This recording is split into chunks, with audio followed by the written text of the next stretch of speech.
Capture नहीं होता।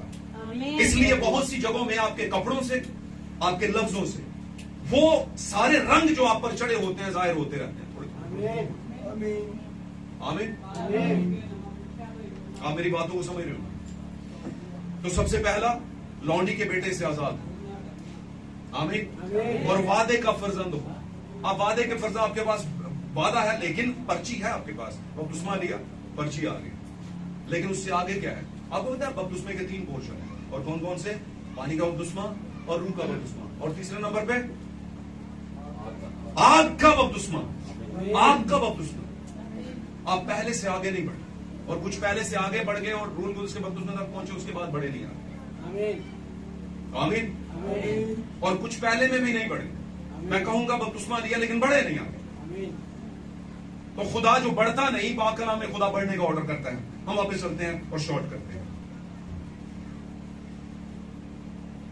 सबसे पहला, हमें अपनी नेचर से आजाद होना है। अगर नहीं है तो आजाद होने के लिए कोशिश करनी शुरू करते हैं, छुटकारा हासिल करने शुरू करते हैं। जबरदस्ती ये चढ़ावा करेंगी चीजें आपके लिए, आप पर, आपकी पुरानी नेचर। मैं बताऊं आपको नेचर में और हैबिट में क्या फर्क होता है? आदत च ते फितरत च की फर्क होता है? दसो। आए थोड़ा उच्ची बोलो तो लोगों को समझ आए। आदत जा सकती है, फितरत नहीं जा। हाँ जी, फितरत नहीं। अच्छा चले, आदत जा सकती है, फितरत नहीं जा सकती।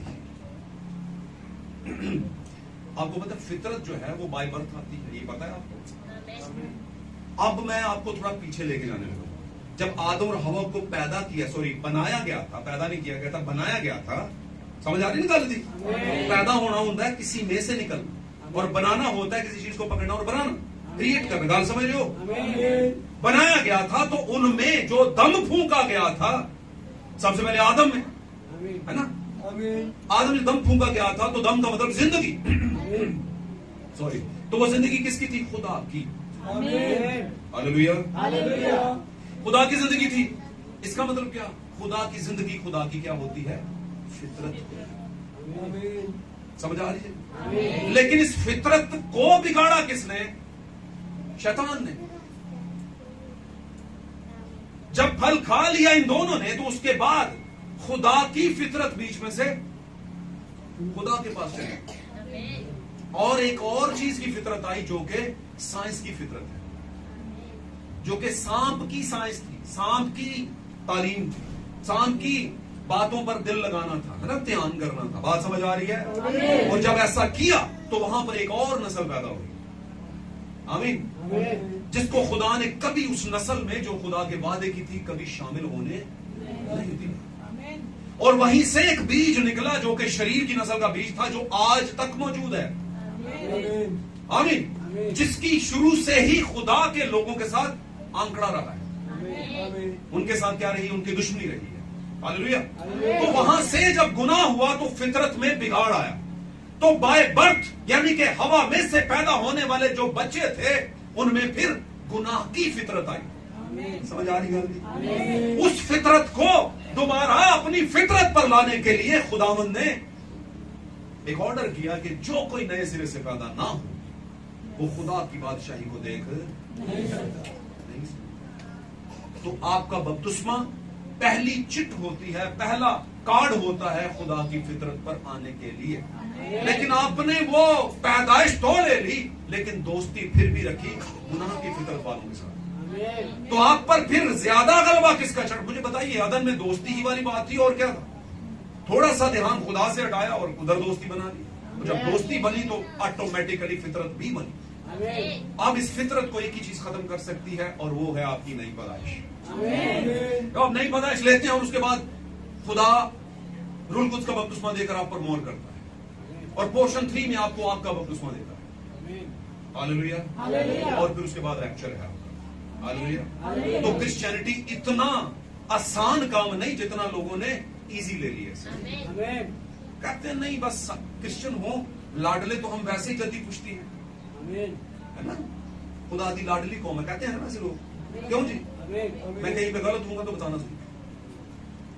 तो हमारा कहीं कंसेप्शन में आ गया है कि हम जो मर्जी कर लें अपना सब ठीक है। सब ठीक नहीं है।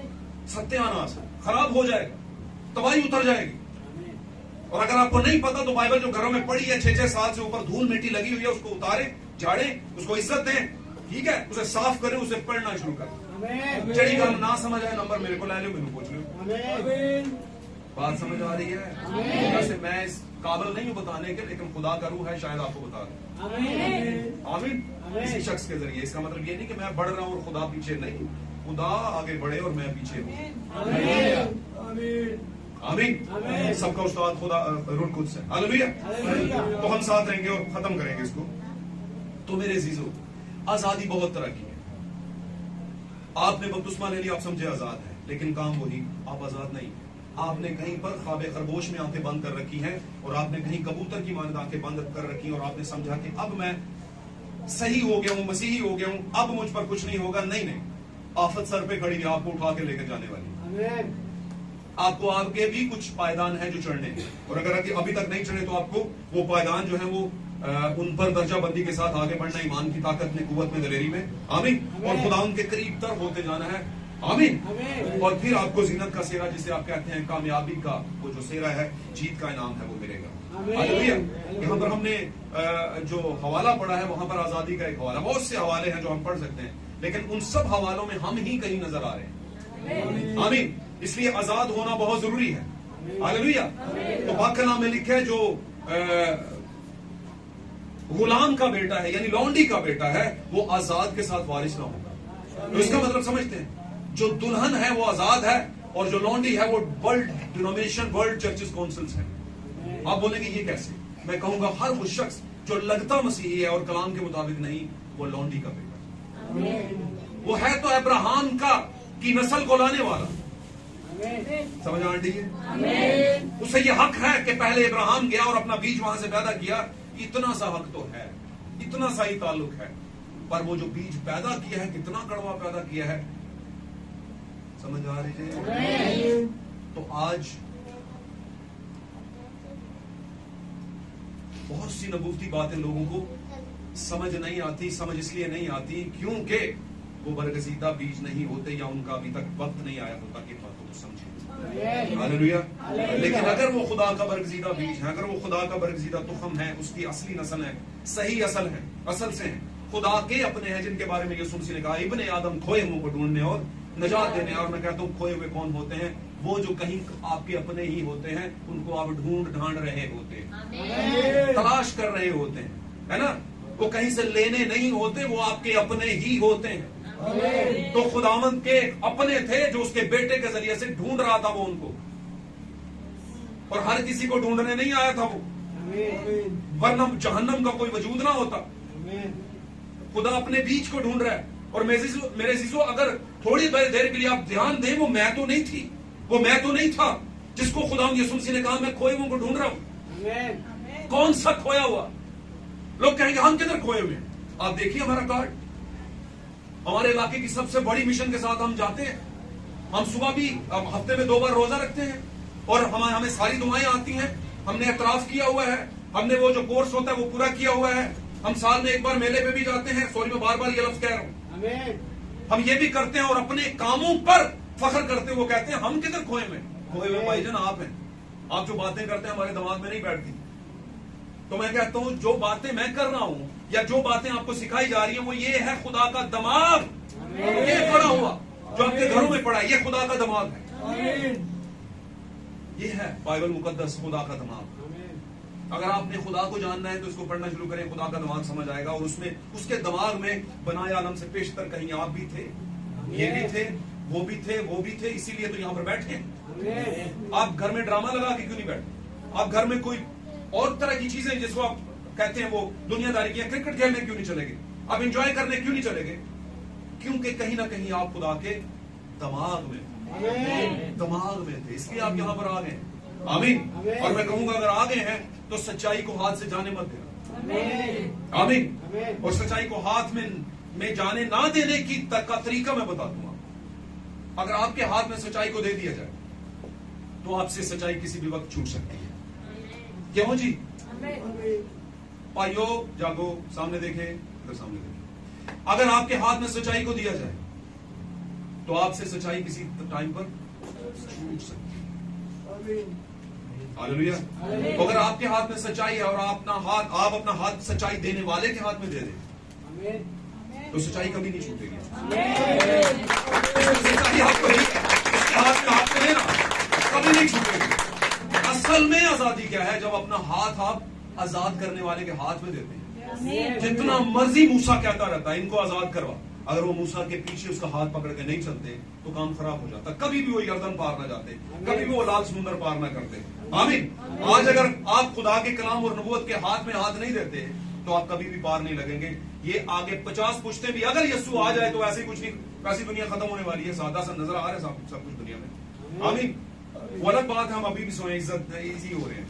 नहीं, कुछ नहीं होगा, कुछ नहीं होगा, नहीं बहुत कुछ हो जाएगा भाई, और आपको पता भी नहीं चलेगा। और लिखा है ना दहा ना पढ़ूंगा मैं, और सारे हालात ऊपर नीचे हो जाएंगे और फिर आपको दरवाजा नहीं खुलेगा, कोई हालात नहीं होंगे।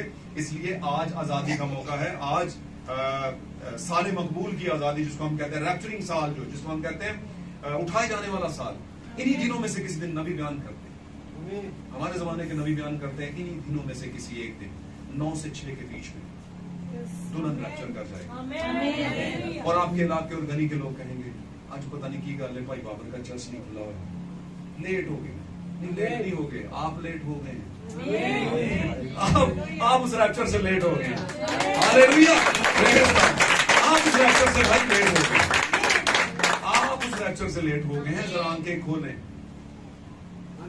और उस टाइम पे वो दरवाजे नॉक खटखटाएंगे जनाब। और लिखा है ये जो काल है बेसिकली नबूवती काल, नबूवत का काल। मैंने सैमुअल की बात की। सैमुअल ने क्यों उसको साउल ने क्यों सैमुअल की रूह को ऊपर बुलाया?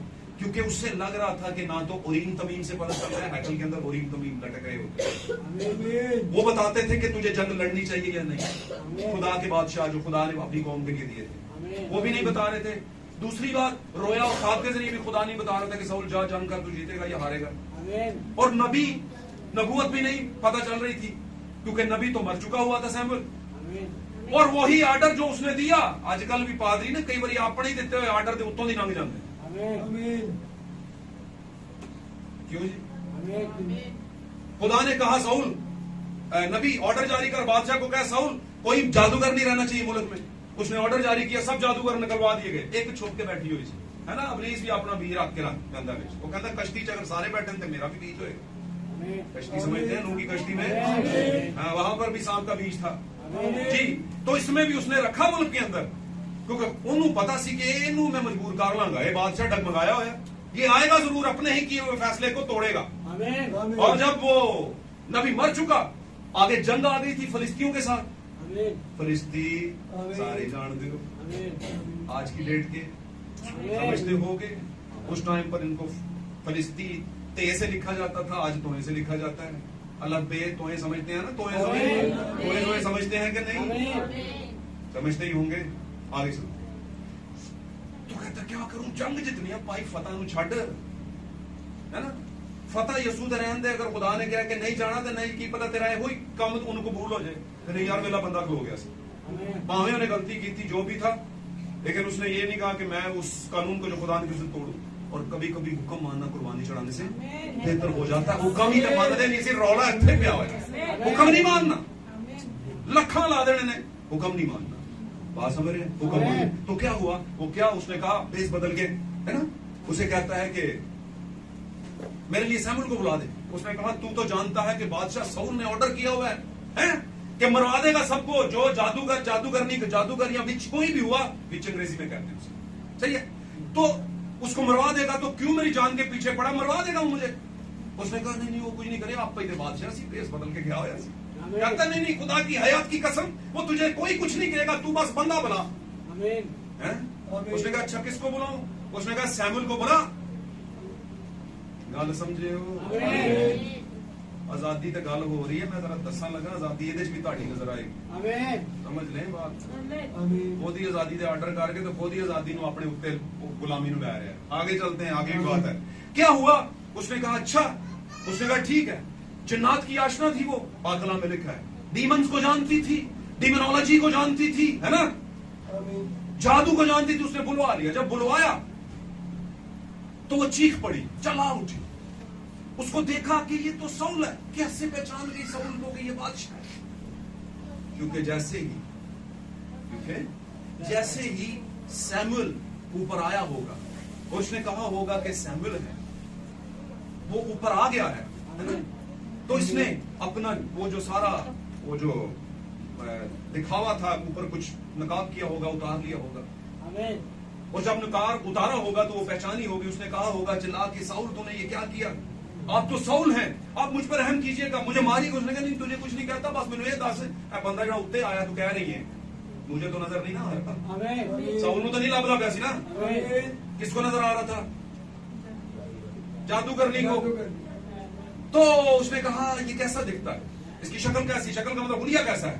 खत्म करना, मैं बार बार खत्म कर रहे हैं, खत्म करने की कोशिश कर रहे हैं, और मैं कर दूंगा अभी, बस लास्ट पे हूं, अब मैं आगे नहीं जाऊंगा, बस ये आखिरी वाक्य। तो जब वो उसने कहा कैसा नजर आता, उसने कहा एक बूढ़ा सा शख्स है, बुढ़ा सा शख्स है ना? और उसने जुब्बा पहना हुआ, जुब्बा मतलब क्लोक पहना हुआ, क्लोक मतलब ये चोगा पहना हुआ। समझ आ मेरी बात? उसने कहा हो वेरी गुड, ये तो सैमुअल। उसकी इंफॉर्मेशन से उसने हिसाब लगाया कि ये तो सैमुअल। इंफॉर्मेशन बहुत सारी नहीं सी है, ये नहीं कोई इंफॉर्मेशन को तुम चंगी कोई भी जुब्बा पा के आ सकता, सारे तो जुब्बे पालने होते सन, सारे तो चौकी को पहनते थे भाई। ये कौन सी बड़ी बात है? उससे पहले अब्राहम भी मर चुका हुआ था, कई और मर चुके हुए थे, खुशी पे कोई होर हो गए, पर नहीं, उन छेती पे उन्हें कहा यार बताओ, अच्छा सैमुअल है। अब ये तो बात ठीक थी कि उसने जुब्बे से पहचाना। अब उसने बोलना शुरू किया। किसने बोलना शुरू किया? सैमुअल। उसने कहा तूने मुझे बेचैन क्यों किया है साउल? साउल तूने मुझे बेचैन क्यों किया? उसने कहा नबी बात यह है कि खुदा मेरी नहीं सुनता, मुझे नहीं बता रहा कि तुझे जंग करनी चाहिए नहीं करनी चाहिए, रोया में भी नहीं बता रहा, और इन तमीन से भी नहीं पता चल रहा, और नबी तो कोई है ही, तू ही था। अब मैंने जंग तो करनी है, इसलिए मैंने तुझे बुलाया। उसने कहा ये क्या तूने किया? तूने नहीं ठीक किया, तू तो जानता है कि तुझे खुदा ने रद्द कर दिया है। पाक कलाम में लिखा, कहता साउल तुझे खुदा ने रद्द किया है। और सारा वाकया जो उसने जिंदगी में उसे कहा था, जो मैंने पहले बताया कि तेरी जगह पर दाऊद आ जाएगा और ये सारा कुछ होगा, क्योंकि तूने खुदा की बात नहीं मानी थी, इसलिए खुदा ने तुझे रद्द किया, नहीं सुन रहा। और मैं तो ये कहूंगा कि तेरे दोनों बेटे भी कल मेरे साथ ही दबो। इतनी बड़ी पेशन गोई कर रहा है, उसे सारी इंफॉर्मेशन है। इसका मतलब है वो कौन था? साउल, सैमुअल ही था। वो सैमुअल ही था, ठीक है।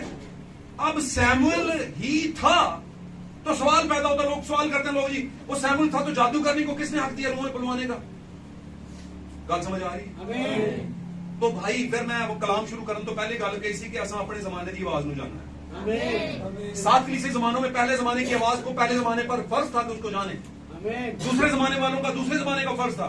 नूह के जमाने वालों को नूह के जमाने की आवाज को जानना चाहिए था, और हमारे जमाने वालों को अपने जमाने के कलीसिया फरिश्ते की आवाज को जानना चाहिए। असी अपनियां जानते नहीं थे, आंटी गुआंढी कहन दिया सी, वो की कह रहा सी, अच्छा वो क्या है, वो अपना ते पता कर लो, तुसी की हो, आप ही डुबन डे हो लोगों का पल, सारी दुनिया हासिल कर लो और अपनी जान का नुकसान क्या था।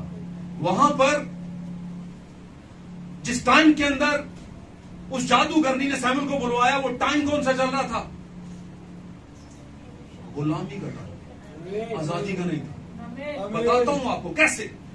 यीशु की जान जब तक नहीं कीमत के तौर पर दी गई, पिछला सारा टाइम कौन सा चल रहा है? साथ रहेंगे तो बरकत मेरे भी बहुत बड़ा भेद चुके हैं। शरीयत के अंदर रहकर सभी अब्राहम, नूह और याकूब और सारे जितने मर रहे थे, सारे के सारे कितने जा रहे सन? गल समझ आ रही है? तो नीचे किसका था कब्जा? उन निकलने नहीं थी अंदर। उन्हें पता ही खुदा बड़ा सच्चा है। खुदा कहता है कीमत दांगा तो मेरी छुटन के, वो भी कहता इजी हो जाओ भाईजान, इनको तो जाने नहीं देना। गल समझे हो? खुदा कानून दान है, मैं हारी डंडी मार जाना, पर वो नहीं मारता, इतना उन्होंने भी पता है, वो अपने टाइम के साथ चलता है। तो क्या हुआ?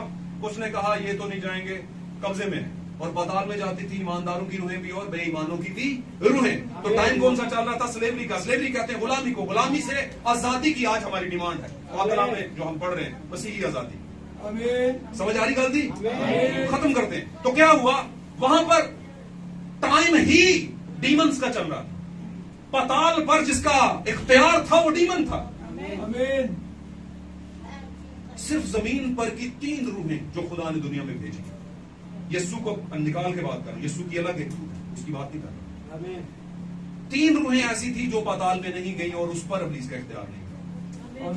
और वो जानते हैं आप, अनूप की, मूसा की और एलिया की।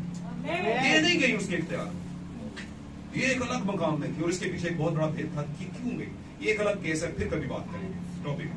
आमीन। तो टाइम ही डीमंस का चल रहा है। तो डीमन ने बुलाया, जो कि जादूगर थी उसने बुलाया। डीमन ने कॉल सुनी। जैसे जमीन पर गहराव को पुकारता है, वैसे डीमन को पुकारता है। डीमन ने आवाज सुनी, मेरी चेली साहबा ऊपर लगी हुई है। मैं चेली कह सकता हूं, शागिर्दा ऊपर बुला रही है। अब अपनी इज्जत का सवाल है भाई, अब तो इसे जाना पड़ेगा। गाली समझ आ रही है? और उसने भेजा, उसने कहा जा, और ये गया ऊपर और बिल्कुल वही 100% बातें की जो उसने जिंदगी में उसे कही हुई है।